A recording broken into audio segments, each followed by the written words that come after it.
Bom, meus queridos, estamos novamente aqui buscando trazer uma continuação do ensino a respeito do livro de Apocalipse que nos comprometemos de fazer ao longo da semana, às 3 horas da tarde. Hoje nós vamos estudar de uma forma contínua, dentro do processo contínuo, vamos estudar a carta que está dirigida à igreja que estava em Pérgamo. Bom, sempre há uma declaração de Jesus a respeito de coisas boas, de coisas ruins.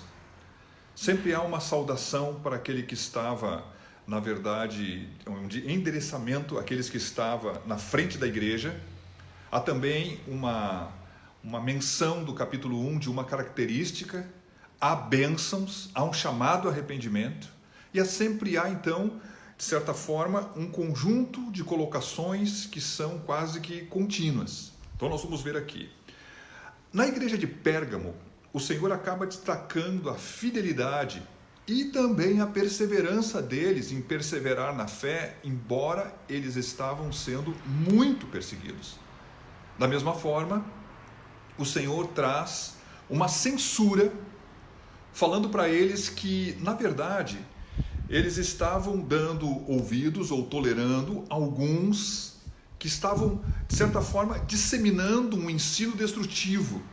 E esse ensino, na verdade, da maneira como a igreja estava tolerando, especialmente o anjo da igreja, produziria na igreja, na verdade, uma ideia, uma visão de concessão.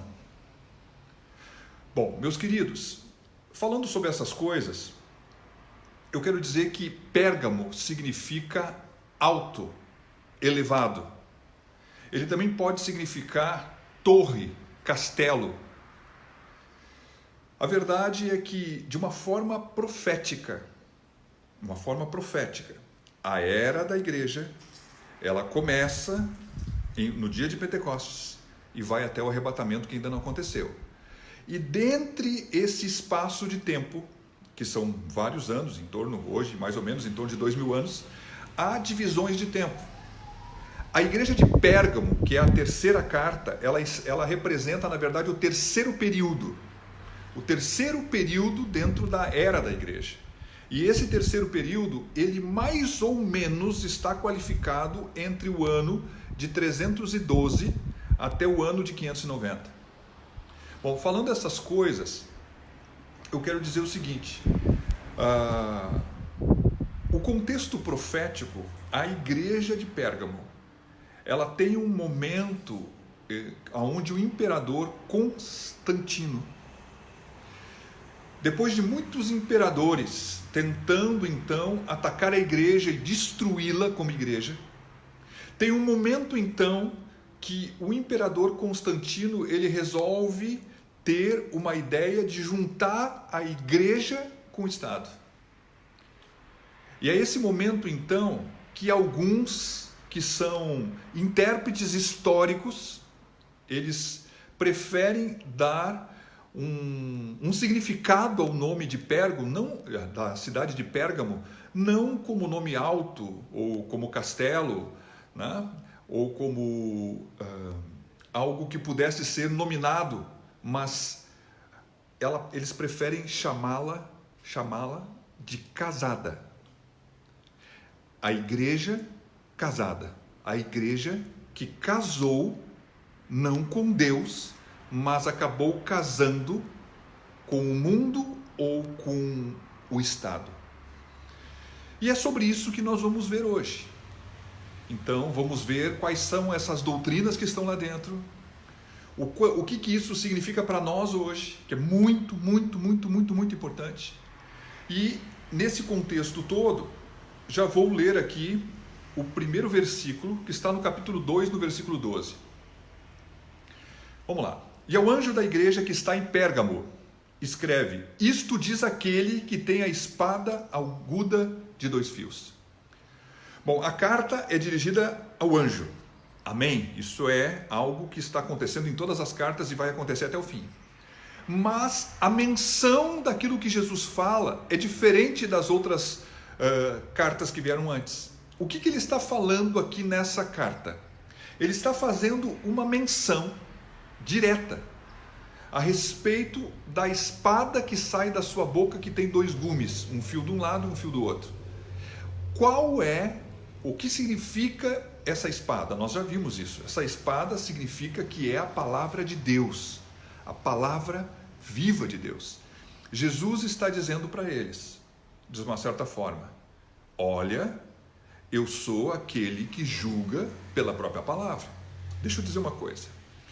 A palavra de Deus socorre, a palavra de Deus alimenta, a palavra de Deus cria, a palavra de Deus constrói, a palavra de Deus corrige, a palavra de Deus exorta, a palavra de Deus admoesta, a palavra de Deus liberta, mas a palavra de Deus também fere. A palavra de Deus, ela é uma espada. E Jesus está dizendo o seguinte: olha, se vocês não se posicionarem, eu vou vir com a espada, que é a própria palavra de Deus, que está na minha boca, e eu julgarei vocês. Bom, vamos caminhar para poder entender o que se diz respeito em cima desses versículos. O versículo 13 diz assim: olha só, eu sei as tuas obras e onde habitas, que é onde está o trono de Satanás. E retens o meu nome e não negaste a minha fé, ainda nos dias de Antipas, minha fiel testemunha, o qual foi morto entre vós, onde Satanás habita. Então o Senhor diz assim: olha, eu sei muito bem as tuas obras, e isso que eu sei me agrada. E me agrada porque eu consigo ver em vocês uma perseverança, embora vocês estão morando, vocês habitam aonde é o trono de Satanás. Opa! Será que ali é o lugar onde Satanás mora? Bom, meus queridos, num contexto teológico explicativo para isso, a cidade de Pérgamo, com toda certeza, ela era uma cidade governada por um gentil, ou por gentios, né? Um povo que não é judeu.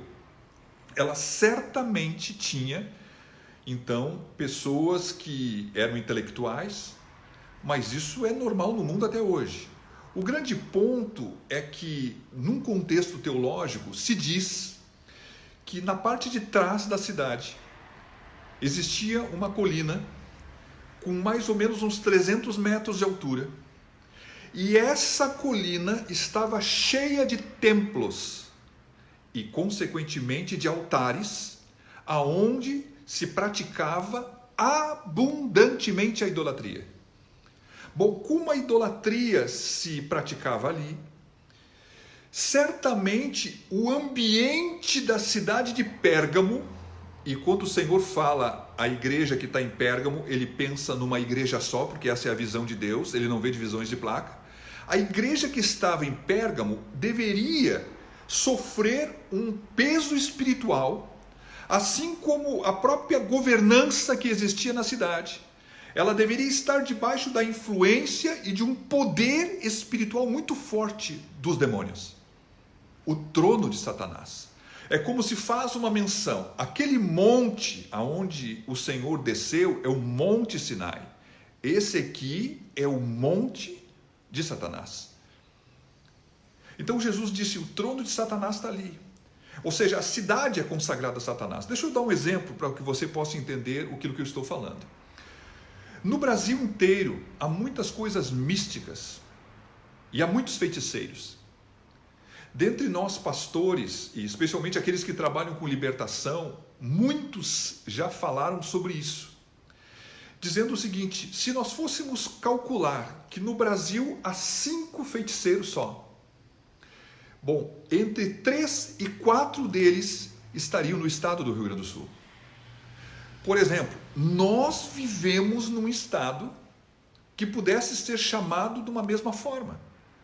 Tamanha é a quantidade da magia, da feitiçaria e das coisas que operam à nossa volta. Nós que estamos aqui ouvindo, quem sabe você que está na Bahia ouvindo vai dizer assim: ah, pastor, não acredito. Não, aí na Bahia vocês têm grandes centros. Aqui nós temos casas e mais casas, e lugares e mais lugares. O Rio Grande do Sul, na verdade, ele é compatível com essa descrição. Falando sobre isso, então, havia uma grande resistência, até espiritual, que influenciava os governantes, e certamente a igreja era prejudicada em cima desse assunto.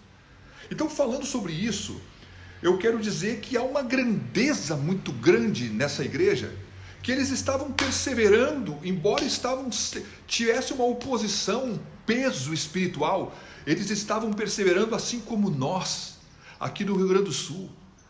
É conhecido no Brasil que por aí afora as igrejas quase todas são grandes, aqui elas têm dificuldade, tem uma ou outra igreja grande.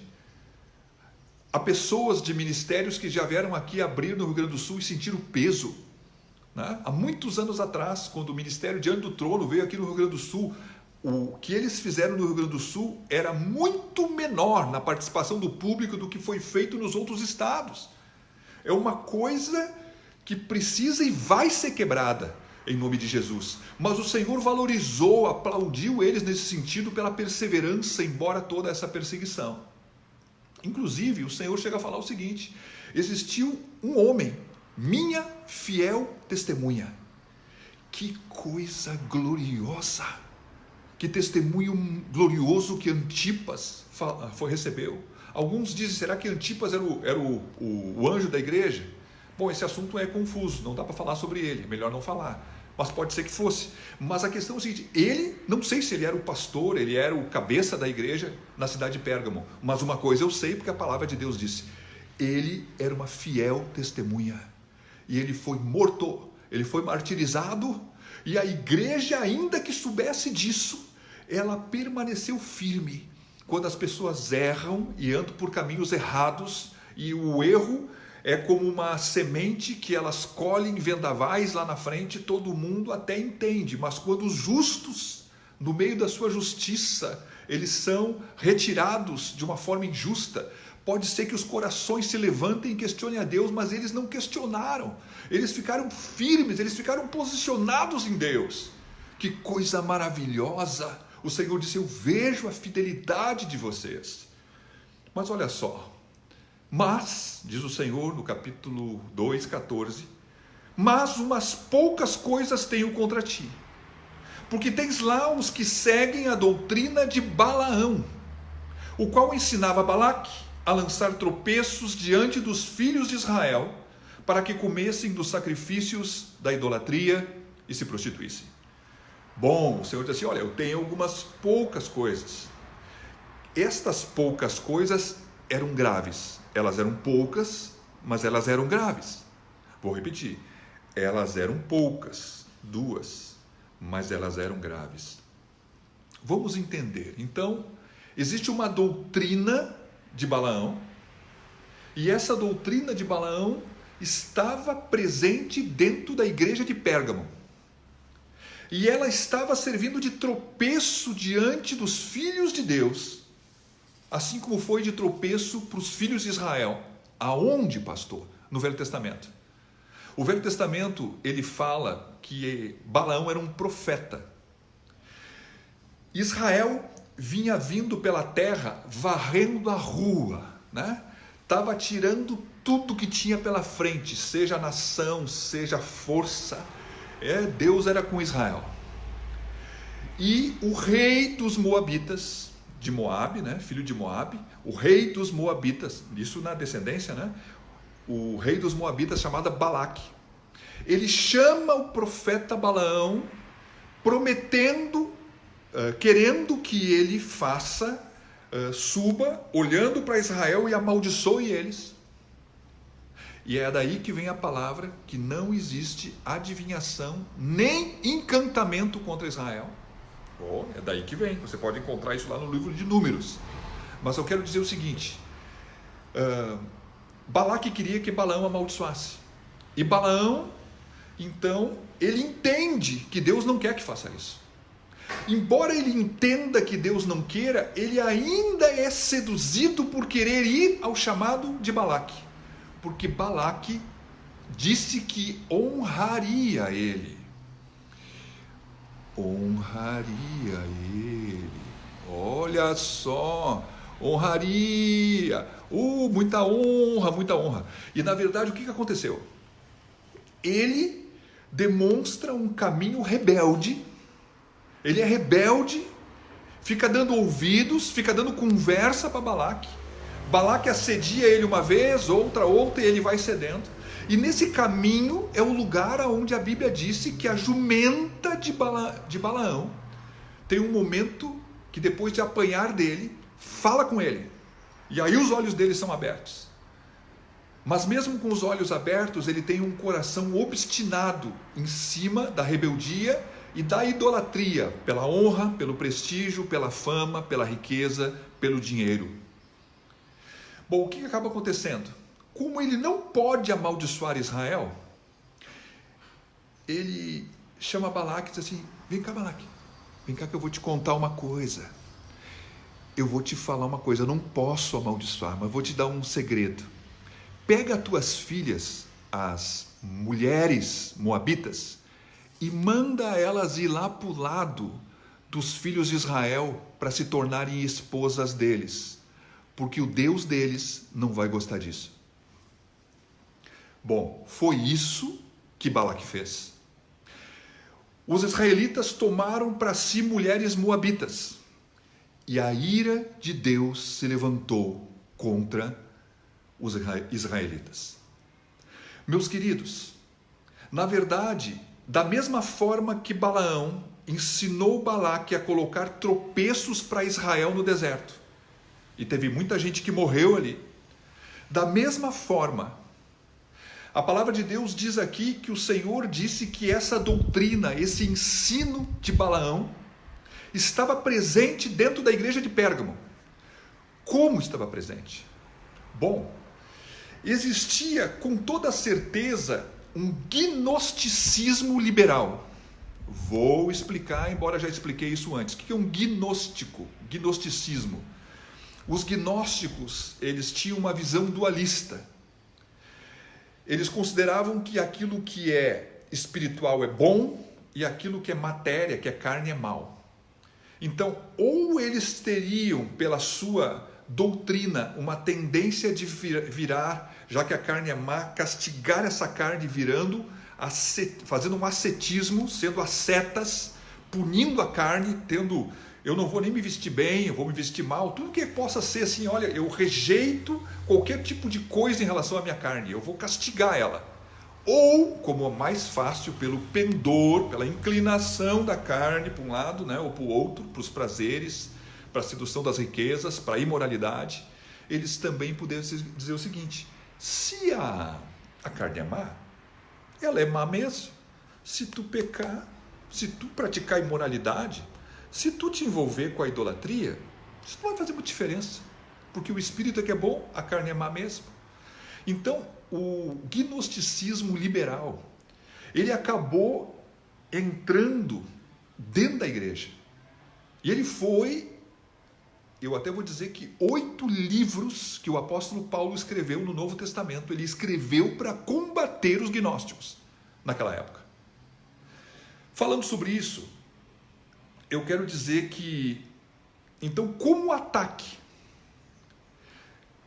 das hostes espirituais e todas as forças que estavam à volta da igreja, por fora, não conseguiram romper a igreja, ainda que Antipas, como mártir, tenha morrido. Eles continuaram fiéis. Satanás começou a atacar dentro. Posso dizer que Satanás sempre ataca por fora, mas ele também ataca por dentro. Às vezes as pessoas pensam que Satanás só está atacando por fora. Não.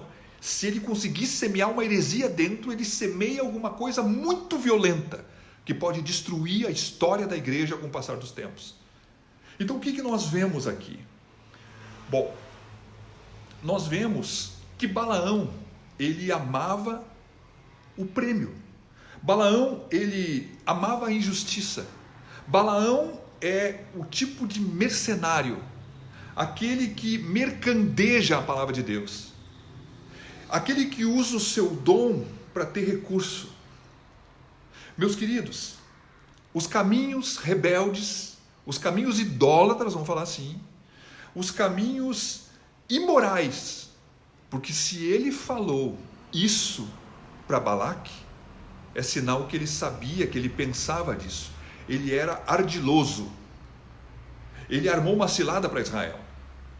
Bom, o que nós temos então? Nós temos um ensino semelhante a esse, aonde o ensino de Balaão, que na verdade pode ser que essas pessoas que estavam ouvindo ou vivendo dentro da igreja pudessem até ter ouvido falar de Balaão, mas mesmo que não tivessem ouvido, mesmo que não conhecesse o que é que ele faz, Balaão, ele está tipificado nas mesmas atitudes. A igreja está igualada a Balaão pelas atitudes que ela tinha, quando ela cede, tendo então um liberalismo exagerado.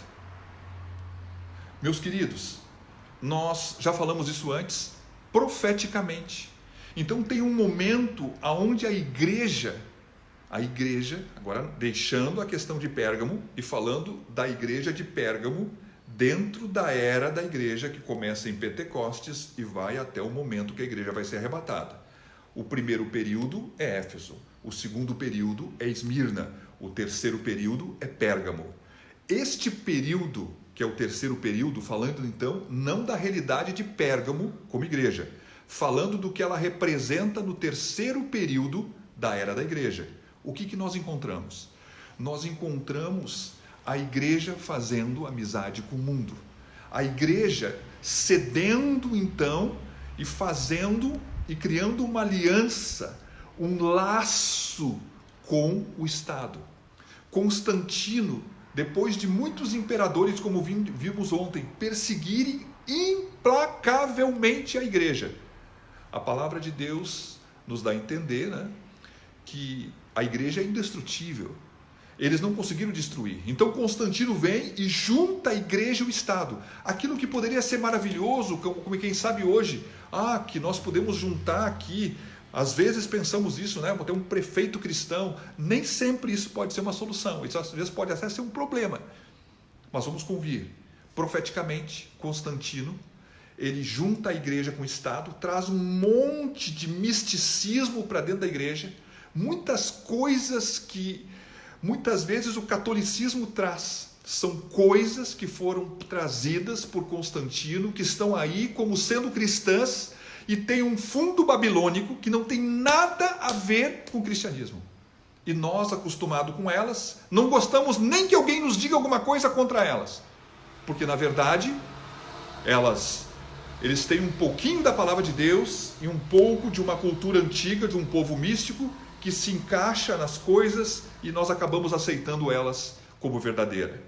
Falando então ainda de um outro contexto profético. Então, existe a realidade da igreja de Pérgamo, que Jesus se dirigiu para ela. Existe um contexto profético que ela se encaixa no terceiro período, dentro da era da igreja, que tem 7 períodos. Mas existe um contexto profético que se encaixa em todas as eras da igreja. Toda vez que a igreja, ela inclina o seu coração e ela começa então a ser liberal, e ela começa a permitir que coisas de fora comecem a entrar dentro, e ela começa então a romper os seus valores, seja por política, seja por coisas que temos que fazer para que dessa forma conseguimos evangelizar as pessoas. Se uma igreja cresce, não pela pregação da palavra, mas pela estrutura aonde move os seus contextos para que as pessoas venham e se sintam bem, as pessoas até estão dentro da igreja, mas elas não se converteram. E elas vão trazer outras pessoas semelhante a elas. E com o passar dos anos, essa igreja pode se perder como se perdeu a igreja do primeiro exemplo profético que eu falei. Toda vez que a igreja quer honra, quer prestígio, quer fama, quer dinheiro, ela está, em princípio, encaminhada para cair no laço que essa igreja, tanto a igreja de Pérgamo, como também a igreja profética do terceiro período, como essa que se encaixa em qualquer um dos períodos, porque a palavra de Deus, na parte profética, ela é amplíssima, né? Ela pode acontecer e nós temos que cuidar da igreja que nós temos que cuidar do que nós estamos vivendo. É importante que sempre estejamos olhando para a palavra para ver se é aquilo que nós estamos vivendo, ou se não fomos seduzidos, ou se não é um ardil do inimigo, que no momento é um cavalinho de Troia. Entra, não tem problema nenhum, lá na frente é uma bomba, que às vezes estoura e não tem mais como segurar. Bom, existia pessoas em Pérgamo que estavam sendo então tão liberais e que possivelmente estavam dizendo o quê? Olha, na verdade, essa imoralidade, essa prática aí não é errado, não tem problema. Meus queridos, Jesus disse, participavam, comiam coisas sacrificadas aos ídolos e praticavam prostituição ou imoralidade. São coisas que o Senhor não quer que sejam feitas. Falando disso então, continuamos aqui porque tem mais um outro fator que estava muito errado nessa igreja. No 15 diz assim, assim tens também os que seguem a doutrina dos nicolaítas, o que eu aborreço. Opa, deixa eu me relembrar aqui. Jesus aborrece a doutrina dos nicolaítas. Jesus não aborrece os nicolaítas. Bom, nós já vimos isso lá na igreja de Éfeso, que foi, se eu não me engano, a segunda ou terceira aula. Aqui nós estamos na quinta. Tá? Isso foi visto quarta-feira. Hoje nós estamos na quinta. Então lá nós vimos o que significa o nicolaísmo. Só que tem uma coisa. Aqui o Senhor, como lá, está dizendo o seguinte, eu aborreço o que eles fazem. Deus ama o pecador e odeia o pecado. Uma vez firmando novamente isso, eu quero dizer o seguinte, aqui nesse contexto, parece que há uma nova interpretação que pudesse ser colocada para aquilo que significa o nicolaísmo, um pouco a mais do que aquilo que eu falei lá na carta de Éfeso. Parece que, com toda certeza, os nicolaítas também eram gnósticos. E tendo então, ainda que pudessem ter uma vontade de dominar sobre a igreja, eles possam ter dentro da sua concepção um gnosticismo liberal que produzia também, juntamente com a doutrina de Balaão, um caminho para a destruição da igreja que certamente precisava ser repreendido e exortado por Cristo. E ele faz isso com muita força, dizendo aqui no versículo 16, arrepende-te, pois quando não, em breve virei a ti contra eles, batalharei com a espada da minha boca. Se nós formos voltar lá no Velho Testamento e formos olhar como é que Balaque e Balaão morreram, eles morreram mortos à espada, sabe por quem? Pelos israelitas. Quando Deus exortou os israelitas e eles se arrependeram, repudiaram aquelas mulheres, e mais à frente, dias depois, quando eles vão fazer guerra, em meio à guerra, Balaão e Balaque foram mortos. Mortos como? A espada. Bom, Jesus deixou bem claro, se vocês não se arrepender, eu vou vir contra vocês e batalharei contra vocês com a espada de dois gumes que está na minha boca, que nós já vimos que é a palavra de Deus. Eu tenho uma coisa muito importante para dizer agora, presta atenção, muito importante. Eu sou um pastor, e para quem não me conhece, eu sou o pastor João Flávio, sou presidente da igreja Família da Fé, que está aqui no Rio Grande do Sul, e também nós temos lá na Bahia. O que nós conseguimos e podemos dizer com muita firmeza? Eu sou um pastor, mas eu não sou o dono da verdade. Nenhuma igreja é o dono da verdade. Nenhuma igreja pode permitir que doutrinas estranhas à palavra de Deus, que é a autoridade suprema, possa ser levantada sem ser repudiada pela igreja. A função de um pastor é poder ver isso e repudiar. E se ele não o faz, nós como igreja precisamos alertar. Ô pastor, o que tu está dizendo? A verdade, que a autoridade de Deus é acima da autoridade de qualquer um. Se eu tenho autoridade, essa autoridade foi me dada pela palavra de Deus. Se a igreja tem autoridade, nós temos autoridade junto, ela nos foi dada pela palavra. Nada está acima da palavra de Deus. A palavra de Deus é a autoridade sobre a igreja e sobre tudo que a igreja deve viver. Uma vez colocado bem firmemente isso, vamos ler o versículo 17. Quem tem ouvidos, ouça o que o Espírito diz às igrejas. Ao que vencer, darei eu a comer do maná escondido, e dar-lhe-ei uma pedra branca, e na pedra um novo nome escrito, o qual ninguém conhece senão aquele que o recebe. Novamente, e isto é uma regra que nós vamos ver em todas as cartas, a carta escrita à igreja de Pérgamo é uma carta direta, mas ao mesmo tempo o Senhor diz assim: quem tem ouvidos para ouvir, ouça. Quem tem ouvidos para ouvir, ouça. Então ela se torna universal.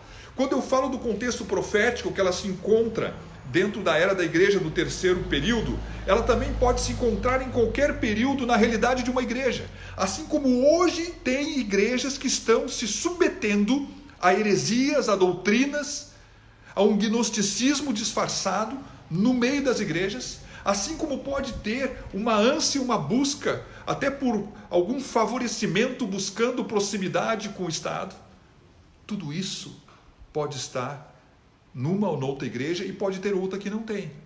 Mas falando sobre isso, eu quero dizer o seguinte: Jesus disse assim: aquele que vencer, eu vou dar de comer do maná escondido. Ô meu querido, tu sabe o que é esse maná escondido? O que é o maná escondido, na tua opinião? Maná escondido. Bom, maná está falando do Velho Testamento. Vamos no Velho Testamento então. Maná é o que Deus mandou, e quando o povo, quando amanhecia a terra estava coberta com maná. O povo de Israel tinha que ir recolher esse maná de domingo a quinta-feira, dentro de um tamanho de um gomer. Na sexta-feira, cada pessoa tinha que pegar 2 gomer para si, porque no sábado não haveria maná. Esse maná esteve como uma provisão de Deus durante o período que o povo não tinha entrado na Canaã, na terra prometida. Mas tem um momento que Moisés chama Arão por ordem de Deus e manda ele colocar num recipiente e guardar este maná, que seria um testemunho para gerações futuras, e ele seria colocado dentro da arca que estava lá no tabernáculo e depois no templo construído por Salomão. Então, falando dessas coisas, eu quero dizer que o maná escondido, como Jesus disse, os vossos pais comeram o maná do deserto, mas morreram. Eu sou o pão vivo que desceu dos céus. O maná escondido é Jesus Cristo. O maná escondido é Jesus Cristo. Ele é o maná escondido. Isso aqui que o Senhor está dizendo assim, ó: aquele que vencer vai se alimentar de mim eternamente, porque aquele que nem o homem não só viverá daquilo que ele come, mas ele viverá de toda a palavra de Deus. Quem de mim se alimenta, diz o Senhor, viverá por mim. Meus queridos, falando isso, eu quero dizer então, aqui tem mais coisas. Aquele que vencer, eu vou dar a ele, então, de comer do maná escondido, e dar-lhe-ei uma pedra branca. Bom, aqui nós precisamos do contexto teológico para poder entender, porque isso não diz respeito nada da nossa vida, no nosso tempo. Existem algumas interpretações, vou falar aquelas que são mais importantes. Naquela época, no momento de um julgamento, os jurados, eles tinham a opção de expressar o seu julgamento usando uma pedra preta ou uma branca.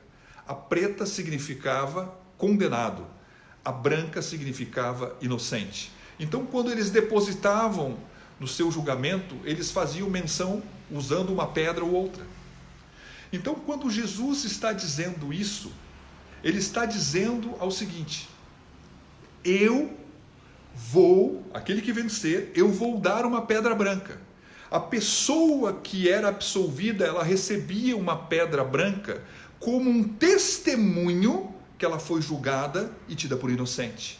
É como Jesus Cristo estivesse dizendo o seguinte, dentro da cultura, ele recebeu essas palavras na ilha de Patmos. A igreja que ela dirigida era uma das cidades que estava na Ásia Menor, Pérgamo. A cultura, dentro do contexto romano, trazia esse tipo de instrução. E vamos convir, as pessoas entenderiam, a igreja de Pérgamo entenderia o que ele estava falando. Então o Senhor estava dizendo o seguinte: olha, aquele que vencer, aquele que permanecer fiel até o fim, que nem a minha fiel testemunha Antipas, eu vou dizer uma coisa, eu vou dar uma pedra branca, eu vou declarar inocente. Uma outra interpretação para isso diz o seguinte: uma pessoa que era escrava. No momento que ela comprava ou adquiria a sua liberdade, ela recebia uma pedra, e essa pedra branca era um testemunho que ela era livre. Também pudesse ser dito, então, o Senhor estaria dizendo assim: olha, você era escravo do pecado, você que venceu, eu vou dar um testemunho declarando que hoje você é livre. Existe um outro contexto interpretativo, que diz o seguinte: quando um soldado, ele voltava, um guerreiro, ele voltava então da guerra, tendo vencido a batalha e vencido o seu inimigo, ele recebia então uma pedra, e esta pedra branca que ele recebia era um testemunho que ele era vencedor. Então é como se, juntando as três interpretações, pastor, qual é a mais certa? Eu acho que é a primeira. Tá aí, por que tu falou três? Porque tem teologicamente mais de uma posição. Mas vamos convir todas testemunho da mesma coisa. O Senhor diz assim: ó, aquele que vencer terá e receberá uma pedra branca, como se fosse um testemunho cultural, dizendo: você é inocente, você é livre, você é vencedor. Amém? Então Jesus é o maná escolhido. Falamos desta pedra, só que a palavra de Deus, o Senhor Jesus disse assim: ó, na pedra estará escrito um novo nome, ao qual ninguém conhece, senão aquele que o recebe. Algumas pessoas têm uma interpretação que dizem que isso diz respeito à igreja. Olha, eu particularmente vou dar a interpretação que eu conheço e tenho por mais correta. Bom, esta escrita que vai ter na pedra, esse nome que vai estar escrito na pedra, não é o nome para a pessoa, mas é um novo nome de Jesus. Deixa eu te dar um exemplo. Ele é o Cordeiro, ele é o Conselheiro, ele é o Príncipe da Paz, ele é o Pai da eternidade, ele é o Filho do Homem, ele é o Alfa, ele é o Ômega, ele é a rocha, ele é a pedra angular, ele é o Ebenezer, ele é o Altíssimo, ele é o Todo-Poderoso, ele é a resplandecente estrela da manhã. Ele é o que era, o que é e o que há de vir. Meus queridos, há muitos nomes de Jesus na Bíblia. Eu não sei, alguém até depois se sabe disso, pode até falar, não sei quantos nomes Jesus tem na Bíblia. É impressionante. Ele é a árvore da vida. Vamos convir, ele é o pão vivo que desceu do céu. Meus queridos, vamos convir, o novo nome que vai ser escrito lá é o novo nome de Jesus. Por que só a pessoa vai conhecer? Porque, na verdade, a minha intimidade que eu tenho com Deus é minha. A intimidade que você tem com Deus é tua com Deus. É muito errado eu pensar que a maneira como eu tenho intimidade com Deus é a maneira que os outros também têm. A verdade é que esse nome, ele vai, em princípio, isso aqui é uma interpretação, ele vai falar e qualificar Jesus no tipo de intimidade pessoal do relacionamento que se tem o seu Senhor com esse servo. Bom, falando isso, chegando ao final aqui deste ensino nessa tarde, eu quero encorajar você a ser perseverante. Eu sei que está meio devagarinho, daqui a pouco passamos dessas igrejas, vamos entrar ali num período mais corrido, aonde vamos ser, quem sabe, tudo que você queria ouvir, né? Mais do que isso, embora isso aqui é fundamental, porque nós temos que dar uma olhadinha, bem olhada para nós, naquilo que nós estamos vivendo como igreja, para que não venhamos a andar no caminho errado. Eu vou encerrar esse ensino aqui, quero convidar você, não para amanhã, para segunda-feira, nós vamos estar vendo a igreja de Tiatira. Até assim, são 7 igrejas. Nós vimos Éfeso, vimos Esmirna, estamos terminando Pérgamo, temos Tiatira, depois temos Sardes, depois temos Filadélfia, e por último nós temos Laodiceia, que é o 7º período, aonde na esfera profética é o tempo que nós vivemos. É importante conhecer detalhadamente esses erros e esses acertos que eles tiveram para que nós não venhamos a estar cometendo os mesmos erros. Que Deus te abençoe. Eu quero agradecer a tua presença, a tua participação. Se você tem alguma pergunta, faça aí, ainda que possa até fazer perguntas nos outros ensinos que foram dados. Naquilo que eu posso responder, eu vou responder, reforçando que eu não vou estar respondendo nada que possa ser contraditório, porque eu estou trazendo um ensino escatológico em cima de uma visão pré-tribulacionista. Tá? Então, não é exatamente aquilo que um pós-tribulacionista vai pensar, não exatamente aqui, mas mais para frente, embora tenha algumas coisas que eu já teria falado que pudesse ser diferente daquilo que outros creem. Mas a grande maioria das igrejas tem uma visão pré-tribulacionista e nós estamos trazendo. Tem um avião passando, esperando um pouquinho. Bom, meus queridos, esperando um pouquinho, nós vamos voltar e dizer que vamos estar segunda-feira novamente. Se você não viu, quem sabe veja, quer fazer uma pergunta ali nos outros vídeos, faça, não tem problema nenhum. Se eu não souber responder, eu vou dizer, isso eu não sei. Eu não sou o dono da verdade. Estou aqui buscando ser edificado. Quem sabe posso ser edificado com a tua pergunta. Um abraço, que Deus te abençoe e até segunda-feira, no nome de Jesus.